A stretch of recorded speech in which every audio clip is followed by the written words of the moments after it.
Huwag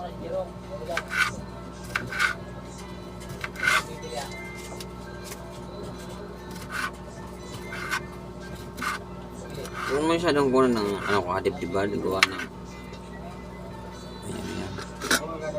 Tayo ng ampalaya. Pero pag ito niluto ko, wala tong pait. Kasi pag nagmahal ako, hindi mapait. Puro matamis.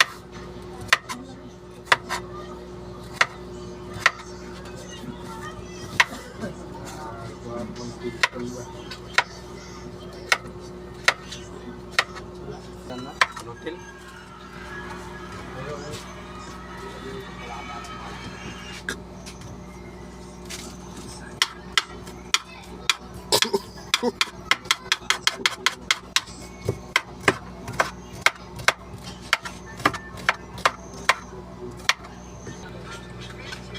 Tapos anong gagawin mo dyan? Ako hindi ko hinalo. So ano? Anong gagawin mo dyan? Ay, lulutuin.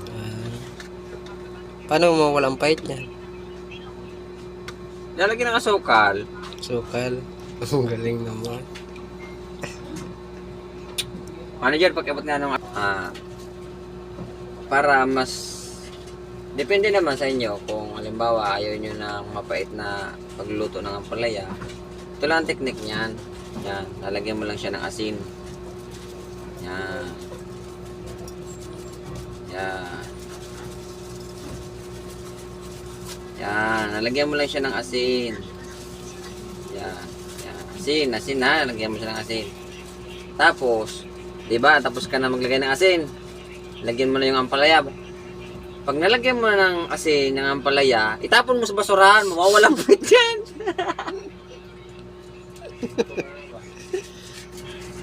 De, nagbibiro lang ako. Siyempre, de, ganito yan. Lalamasin mo, siyempre. Yan, gugas ako ng kamay, ha. Malinis yan. Bipigain mo yan sa ano, asin. Yan. Hanggang lumabas yung katas niya. Hanggang lumabas yung pait. Yung pait na naramdaman ko. Ayan. Palabasin mo yung katas. Pigain mo ng pigain. Para lumabas yung pait niya. Ayan.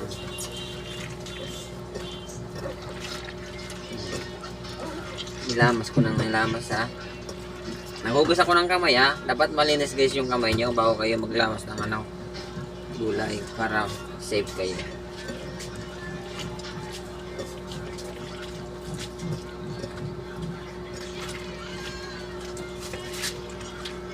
Yan guys, so lumalabas na yung katas niya, oh. Oh. Ito kasing kaibigan ko nagtataka, ba't daw ako pag nagugulay ng ampalaya hindi mapait?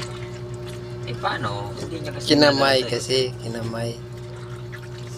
Hindi, masama naman paahin to eh. Kaya kakamay, siyempre. Hindi na ako nagagamit ng gloves kasi mga gloves na yan eh. Minikos-mikos yan, ah. Gugas ka lang ng kamay ng malinis. Good na yan. Yan guys, tama na to.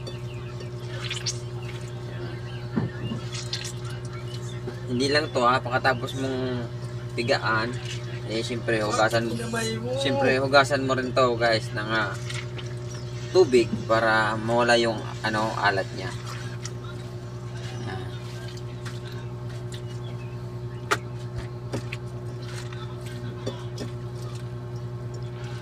Durog na. Siyempre.